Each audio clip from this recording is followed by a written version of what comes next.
Next topic, and the next topic is sets.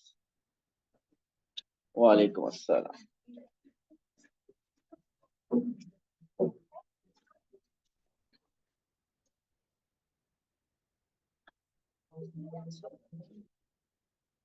Sets, I'm sorry.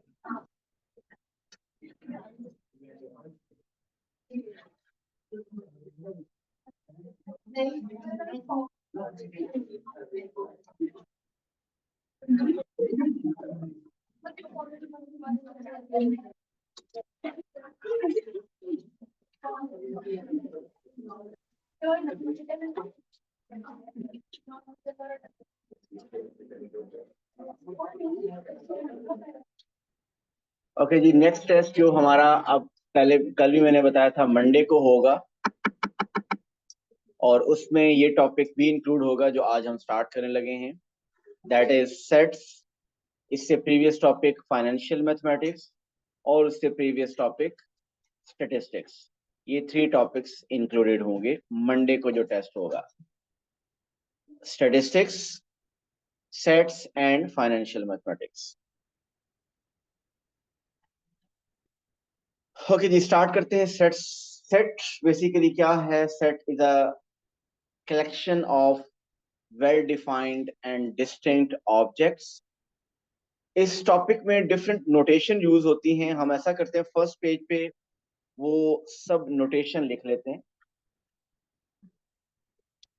तो हम पहले वो नोटेशन लिख लेते हैं और फिर हम उनको वन बाय वन डिस्कस करेंगे। चलिए जी, सबसे पहले हमारे पास है main notation and it's meaning.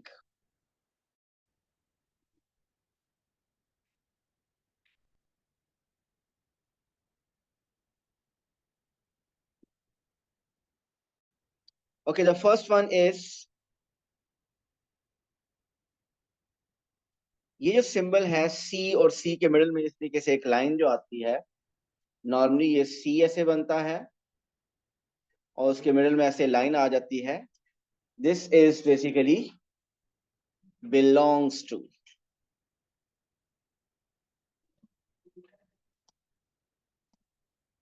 Belongs to कह सकते हैं, या आप इसको कह सकते हैं is an element of. Belongs to simply, या इज एन एलिमेंट ऑफ भी कह सकते हैं। ओके, नेक्स्ट इज, इसी को अगर वो क्रॉस कर दे, मीन यही अगर ये क्रॉस हुआ हो, तो it means is not an element of या does not belong to.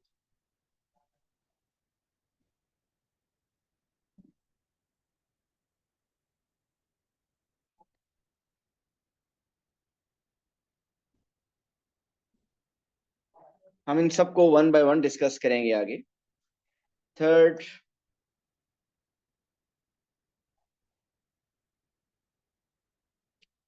n of a.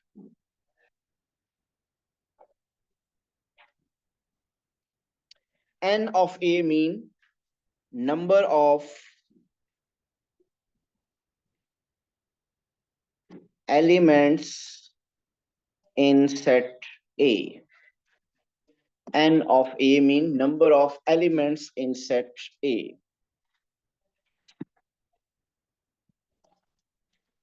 Fourth,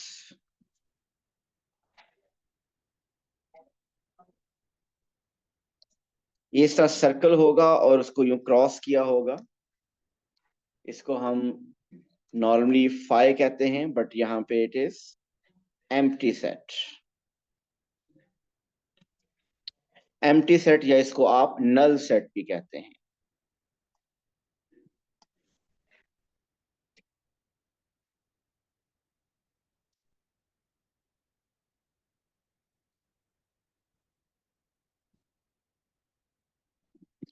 okay, next इसके बाद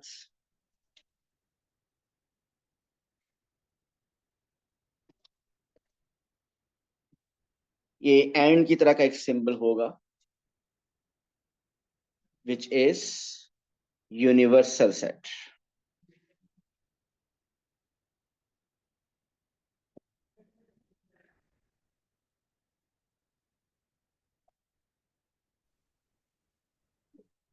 universal set. Sixth is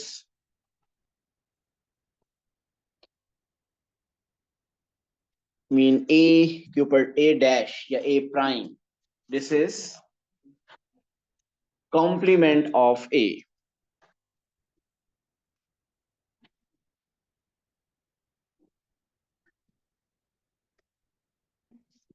Complement of A.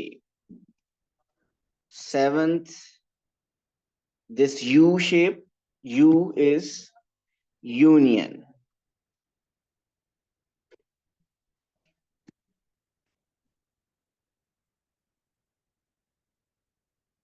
और ये जो उल्टा U होगा, that is intersection.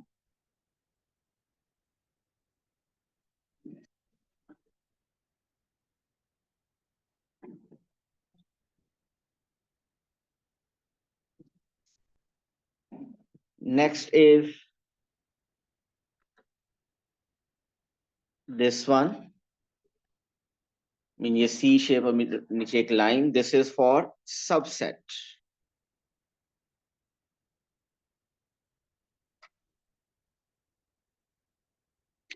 और उसी को अगर हम क्रॉस कर दें, it means not a subset.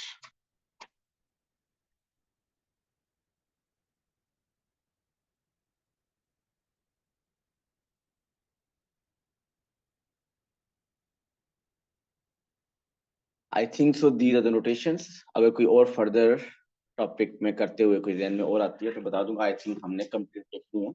इन सबको अब थोड़ा सा वन बाय वन हम डिस्कस करेंगे. Okay, I told you कि what is a set? Set is a collection of well-defined objects. Mean अगर आपसे कहा जाए, एक लिखा जाए कि set of natural numbers is represented with A. What are natural numbers? Natural numbers कौन से होते हैं? नंबर टॉपिक में किया था जी. 1 2 3 सिंपली जो आपकी काउंटिंग है which starts from 1.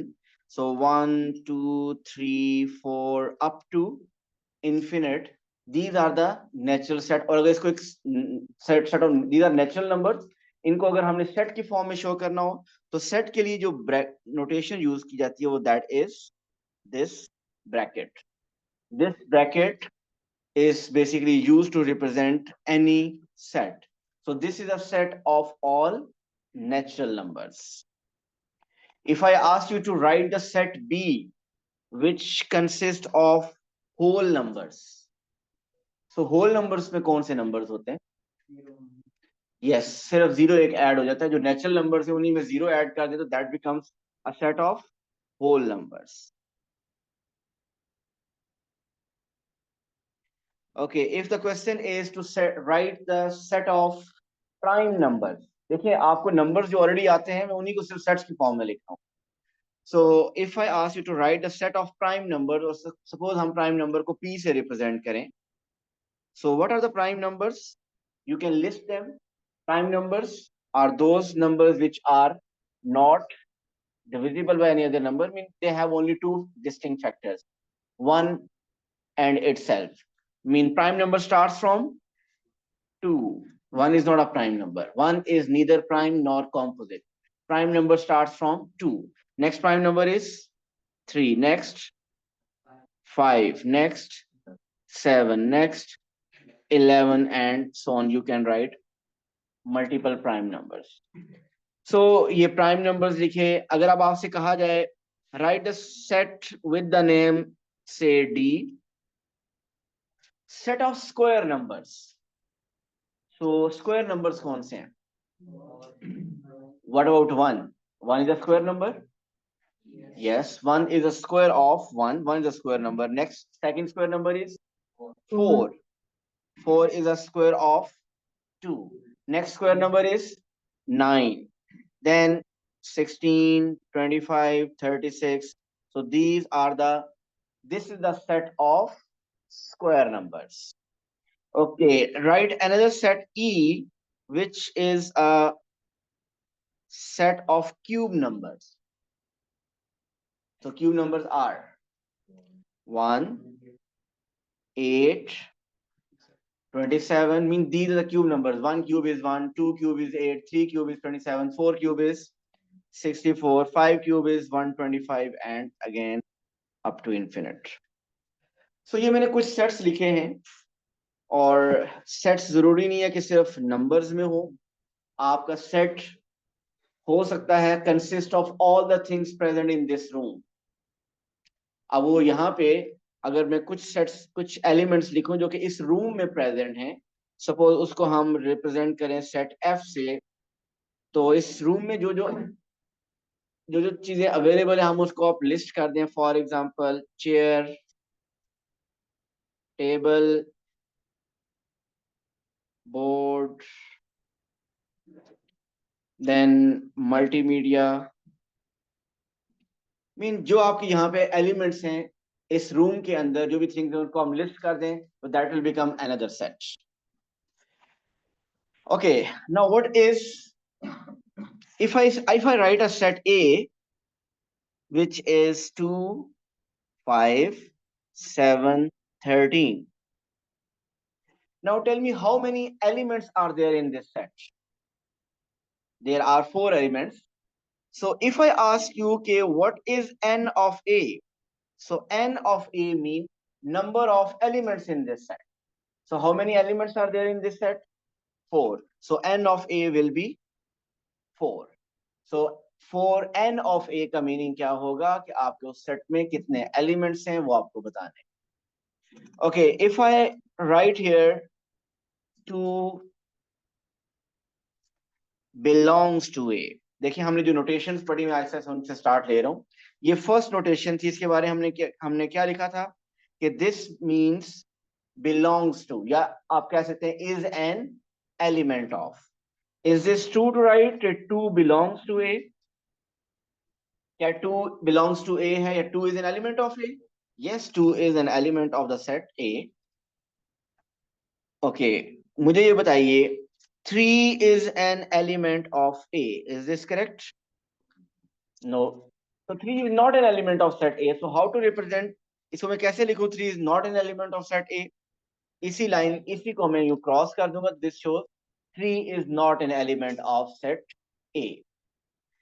What about 5? 5 is an element of set A or not? Yes, so we will write 5 is an element of A. 6 is not an element of set A, so we will write 6 does not belong to A, is not an element of A. Suppose we have another set which is B is equal to 5, 6, 7, 8, 9, and 10. जी Ghaus, what is n of b? Ghaus किसका नाम है? वो इधर बैठे हुए हैं जी। It is 6. n of b mean number of elements in set b, so you have to just count 1 2 3 4 5 6.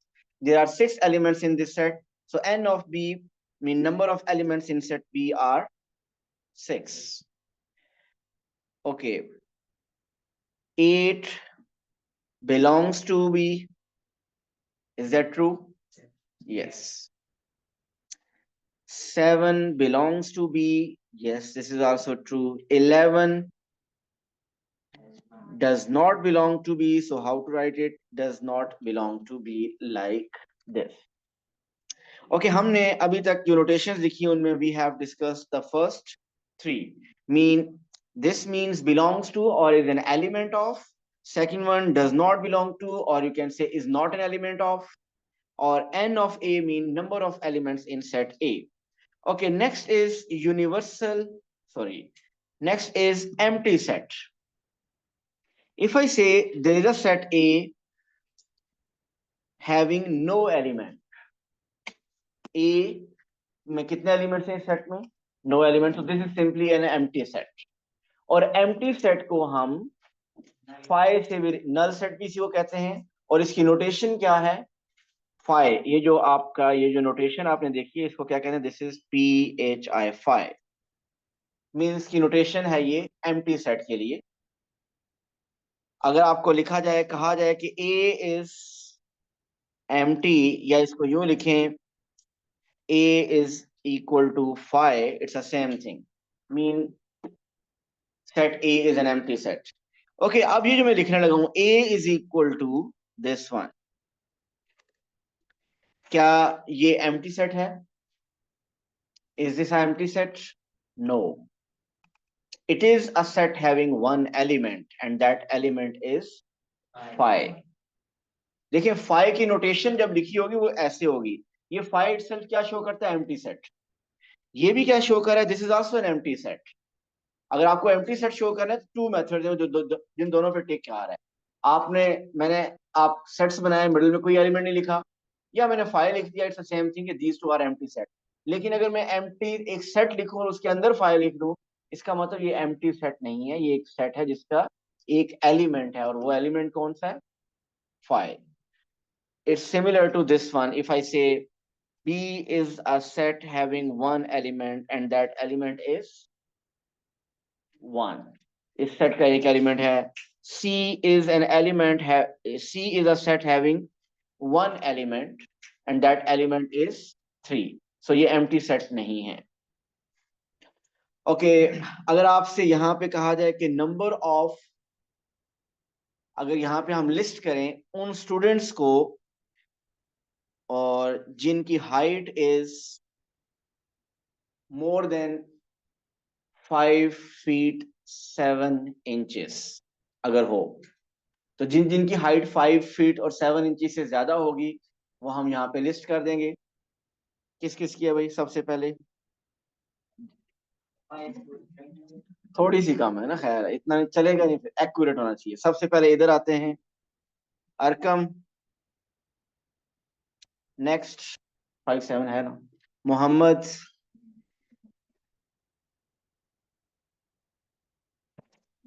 Okay, next mean काफी ज्यादा है वैसे, हसीब. सो आप ये लिस्ट बना लेंगे और इस लिस्ट में you will write all the people, all the students whose height is more than 5 7.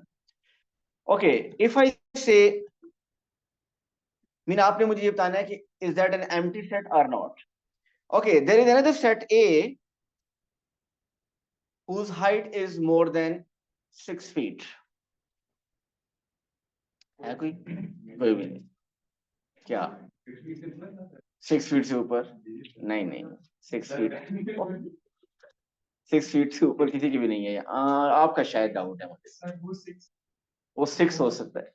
6 1. सो ये भी एम्प्टी सेट इसका मतलब है नहीं है, तो इसमें कौन आ जाएगा? Gauss, the only person. So it's not an empty set. हाँ, अगर मैं कह दूं कि another set, सुनिएगा, list the students whose weight is less than 40 kg. Less than 40 kg है? Really? नहीं यार, ऐसा नहीं हो सकता। ओ यार, ओ बड़ा वेट आपने मेजर नहीं कभी किया होगा। 40 केजी से कभी कम नहीं होगा आपने यार, इतना कम नहीं है। ये कल मेजर करके आपने मुझे बताना है इनका, ठीक है? तो अभी मैं फॉर द टाइम बिंग इसमें नाम लिख देता हूँ इनका, इनके कहने पे शायद ये अपना नाम इसमें लाना चाह रहे। जलाल। ओके, एनीवेज, ओके जी, नेक्स्ट लिस्ट बनाते हैं हम। आपने मुझे बताना है कि ये एम्प्टी सेट है या नहीं। Set of people, set of bald people in this room. गंजे गंजे लोग, बार्ड अभी हैं तो नहीं ना? So this is an empty set. So this is an empty set mean इस रूम में ऐसा कोई नहीं है, तो it's an empty set. I hope empty set clear हो गया। बड़ी कोशिश की जलाल ने कि एम्प्टी सेट आई कोई ना। अच्छा जी, एम्प्टी सेट को हम फाइव से रिप्रेजेंट करते हैं, वो भी हमारी डिस्कशन होगी। अब नेक्स्ट इज हम बात करेंगे यूनिवर्सल सेट की। यूनिवर्सल सेट एक ऐसा सेट होता है which consist of all the elements या all the sets which are under observation. मैं एक एग्जांपल देता हूं, अगर इस रूम की बात की जाए, सबसे पहले अगर मैं एक लिस्ट बनाऊं, सुनिएगा please. If I make an list in which I write all the things which are present in this room, say this is set A. उस रूम में इसमें क्या आ जाएगा? उसमें एसी आ जाएगा, फैन आ जाएगा, मल्टीमीडिया टेबल, चेयर, मीन जो जो इस रूम में है वो सब कुछ आ जाएगा। फिर अगर कहा जाए कि there is another set B which consists of all the elements which are present in the library, ये सेकंड सेट हो गया। थर्ड, इफ आई से list of all set of all the elements present in the admission office, तो admission office के अंदर जितनी भी चीजें वो सारी आ जाएंगी। फिर एक और सेट कहा जाए, mean set of all the things which are present in the ground, तो ग्राउंड के अंदर जो चीजें आएंगी वो सब लिख देंगे। और फिर अगर आपसे एक फाइनली एक सेट कहा जाए कि set of all the things which are present in the premises of this academy या स्कूल, तो इसका मतलब जब आप वो सेट लिखेंगे which consist of all the things present in this academy, तो उसके अंदर ये रूम भी आ जाएगा, वो ऑफिस भी आ जाएगा, लाइब्रेरी भी आ जाएगा, ग्राउंड भी आ जाएगा, कैंटीन भी आ जाएगा, मीन सब कुछ आएगा। सो जितने मैंने सेट्स के नाम लिए, इनमें सबसे लार्जेस्ट सेट कौन सा है? ये जो लास्ट सेट मैंने बोला, मीन ये एक ऐसा सेट है which consist of all the elements which are even present in other sets. तो कोई और set, that set is basically the largest set, and that largest set is called universal set, जिसकी notation normally कुछ इस तरीके से होती है यूनिवर्सल सेट की। ये सबसे लार्जेस्ट सेट होगा, कोई और ऐसा सेट नहीं हो सकता जिसके अंदर एलिमेंट्स कोई ऐसे हों जो यूनिवर्सल में ना हो। ओके, अगर मैं एक सेट लिस्ट करूं, universal set which is 1 2 3 4 5 6 7। Suppose एक यूनिवर्सल सेट है जिसमें 7 एलिमेंट्स हैं और मैंने लिस्ट कर दिए हैं 1 से लेकर 7। ओके, अब आपको अगर कहा जाए कि सेट ए में एलिमेंट्स लिस्ट कीजिए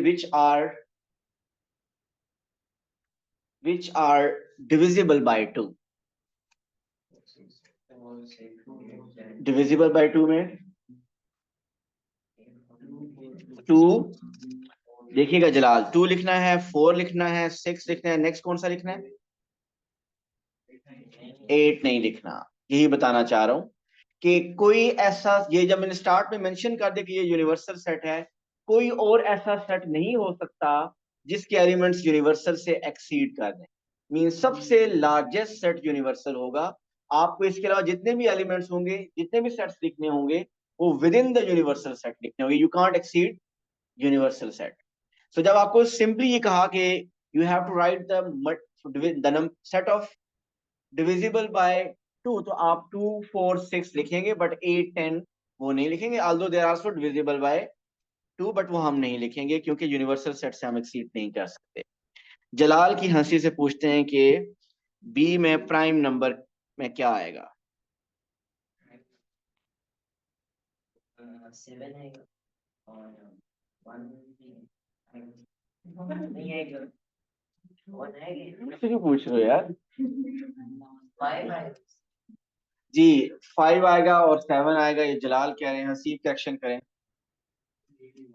2 3 5 7। सो इससे एंड ये निकला कि हंसने में फोकस कम करें, और ये आज प्राइम नंबर की। अब लोग हंसेंगे। ओके जी, C is a set which is more than 6 elements, having more than a set having the elements which are more than 6। तो क्या लिखेंगे हम इसमें? 7 सिर्फ लिखेंगे, बाकी हम नहीं लिखेंगे।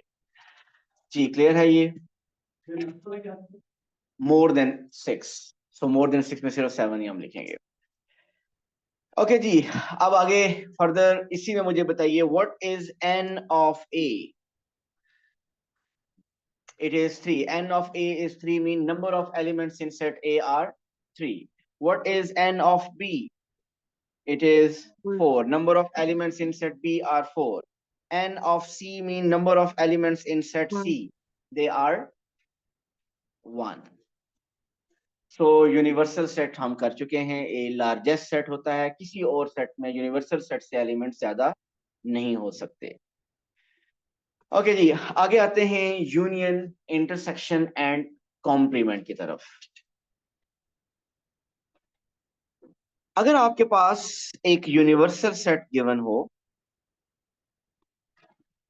And suppose the universal set is 1 2 3 dot dot 10। ये डॉट डॉट 10 का क्या मीनिंग है?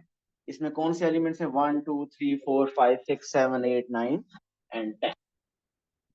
Okay, suppose it is given के there is a set A having elements 1 4 6 9।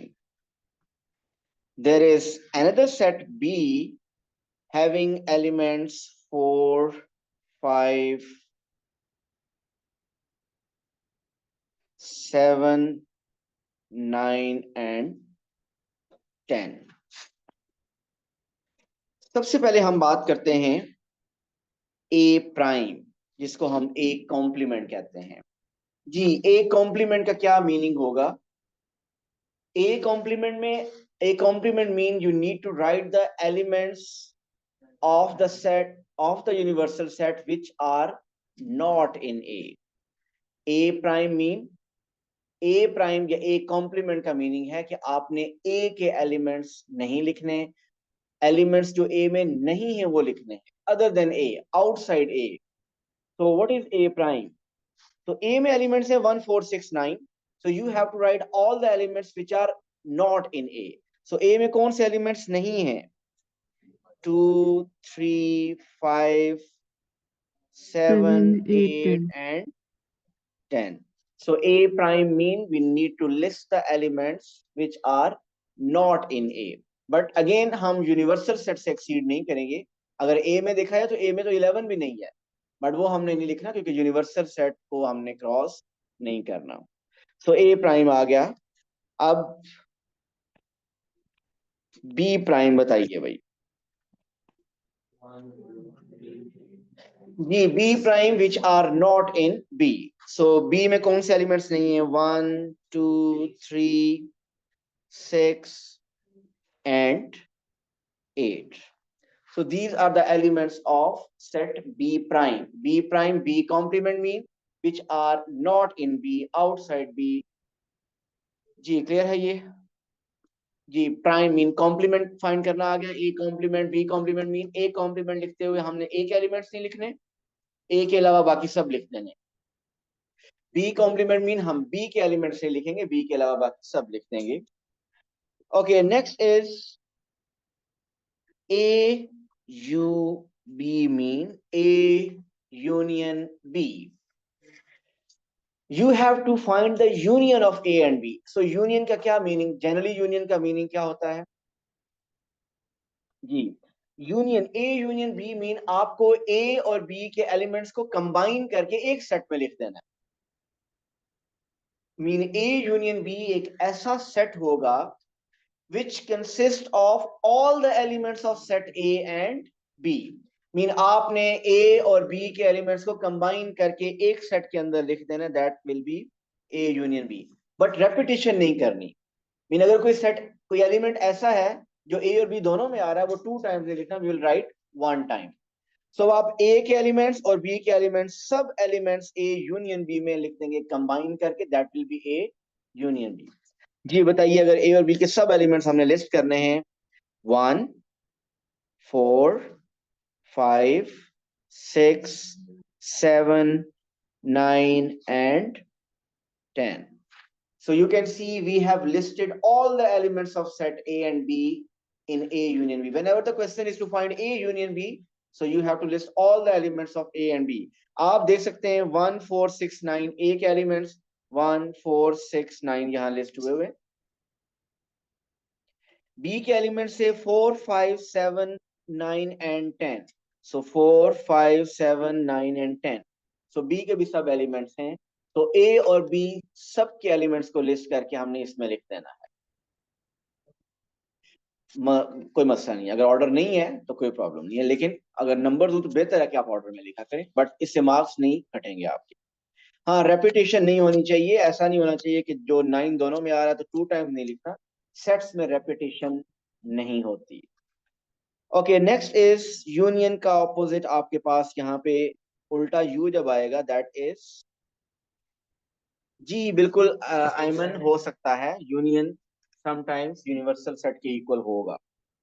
Okay जी, A intersection B, A intersection B mean common between A and B. So आपने A intersection B, ये एक ऐसा set होगा जिसमें ए और बी में जो कॉमन एलिमेंट्स हैं वो आप लिस्ट कर देंगे। सो ए और बी में common elements are 4 and 9, so these are the two elements which are common between A and B, so A intersection B is 4 and 9। Okay जी, अब बताइए what is n of A complement। n of A complement mean number of elements in A complement। so A complement में आप count करें कितने elements हैं, 6। Okay, अब अगर आपसे कहा जाए n of A union B,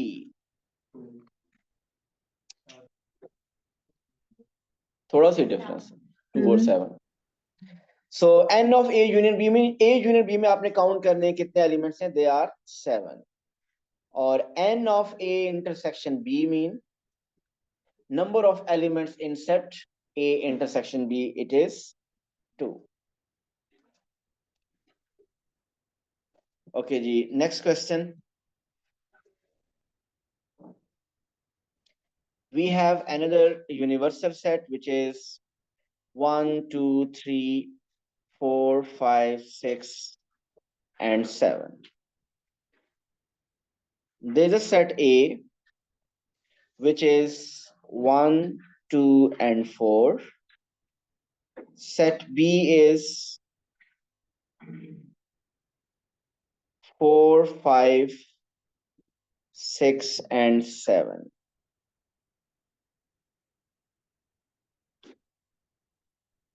जी, कौन बताएगा ए कॉम्प्लीमेंट जल्दी से, लास्ट।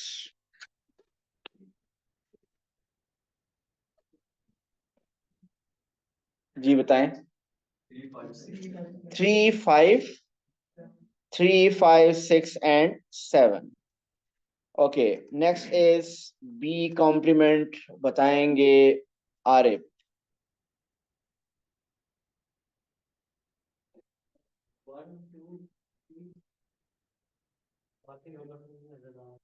बाकी हैं भी नहीं मेरा ख्याल है, वो तभी नजर नहीं आ रहे। ओके, अब आपको फाइंड करना है इसमें ए यूनियन बी बताएंगे जलाल।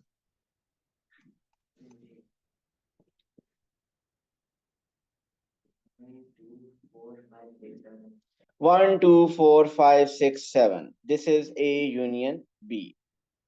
Okay, next is A intersection B. Hasib,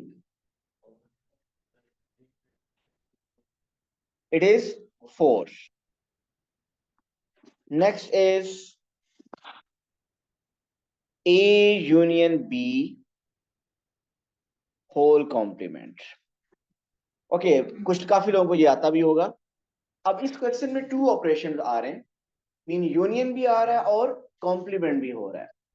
आप बताइए first what should be find first, complement और यूनियन? जी, ब्रैकेट के अंदर पहले सॉल्व करते होते हैं, और ब्रैकेट के अंदर क्या है? ए यूनियन बी। सो हम पहले क्या फाइंड करेंगे? ए यूनियन बी, और वो हमने ऑलरेडी फाइंड किया हुआ है, ये है ए यूनियन बी। अब इस ए यूनियन बी का क्या करना है? हमने कॉम्प्लीमेंट फाइंड करना है। कॉम्प्लीमेंट मीन आपको सब एलिमेंट्स लिख देने हैं except the elements of A union B. This time it is A union B whole complement, mean आपने A union B whole complement the elements which are not in A union B. आप बताइए ए union B में कौन सा element नहीं है? 3। So A union B whole complement में answer आएगा 3। और अगर अब आपके पास क्वेश्चन हो A intersection B whole complement, जी Rafay, A intersection B whole complement, Rafe.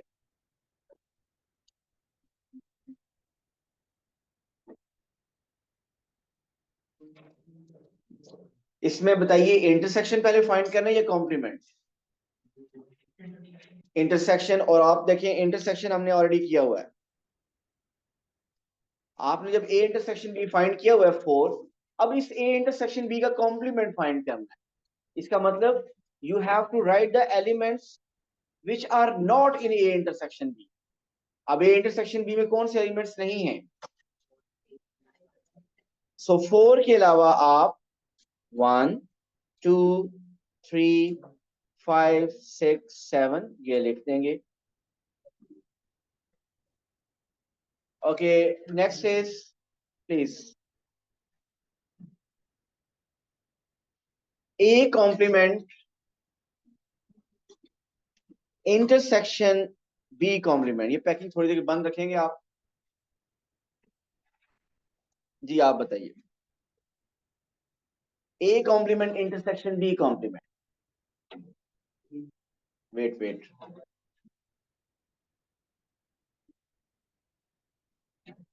जी अब कॉम्प्लीमेंट पहले करना है या इंटरसेक्शन करना है?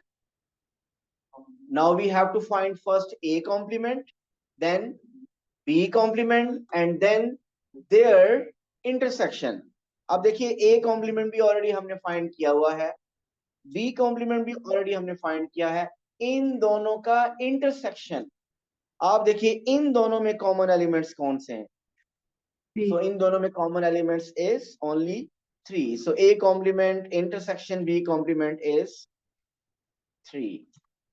Okay, last is A complement union B complement का क्या मीनिंग होगा? कि A complement और B complement दोनों को यूनियन फाइंड करें, दोनों को कंबाइन करके एक सेट में लिख देना है। सो A complement और B complement के एलिमेंट्स को कंबाइन करके एक सेट में लिखें तो क्या एलिमेंट्स आएंगे? 1 2 3 5 6 7। सो ये आज हमने कुछ बेसिक किया है कुछ सेट्स का, उम्मीद है समझ आया। Thank you so much. अल्लाह हाफिज़।